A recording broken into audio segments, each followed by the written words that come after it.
Salut à tous, c'est Benoît des Experts FLE. La ressource de cette semaine, c'est le jeu du récit A1.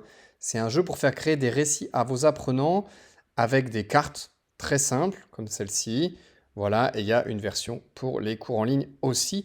On va aller voir ça tout de suite, c'est parti. Ce jeu s'appuie sur des petites cartes que vous pourrez imprimer et découper si vous avez cours en salle de classe ou afficher au format écran comme ceci si vous avez cours en ligne. Le concept de base, c'est tout simplement qu'on a une phrase par carte.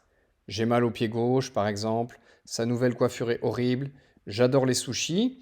Et puis, à chaque fois, 3 mots.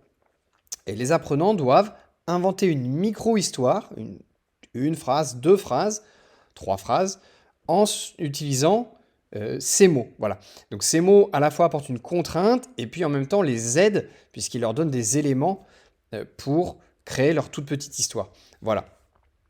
C'est tout simple. Il y a un exemple dans les explications. Voilà. Par exemple, la policière me demande en mariage. Épouser ma et bague. Le récit inventé par l'apprenant. La policière veut m'épouser, donc elle me demande en mariage, mais moi je ne suis pas d'accord, je préfère rester avec ma femme. Voilà, ici l'apprenant a utilisé 2 mots, il aura donc 2 points, il aurait eu 3 points s'il avait réussi à caler le mot bague. Il y a bien sûr différentes variantes qui sont proposées, mais voilà, vous avez la variante de base qui est la plus simple, qui est celle que j'aime le plus. Si vous travaillez avec des écrans comme ça, vous avez la possibilité de laisser les apprenants choisir la carte qu'ils veulent. De même, si vous êtes avec des cartes que vous avez découpées, vous pouvez aussi proposer un choix où l'apprenant peut par exemple tirer 2 ou 3 cartes et choisir celle qui l'inspire le plus.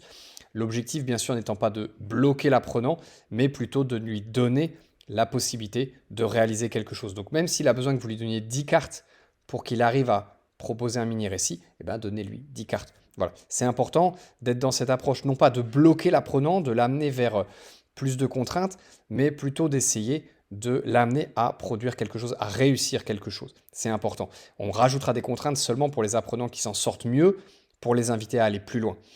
J'espère que cette ressource vous aidera. Moi, je la trouve très simple à utiliser, très drôle. Ça peut être quelques minutes à la fin du cours ou au début, ou bien quelque chose de plus long, selon vos besoins. Voilà, amusez-vous bien. À bientôt. Salut!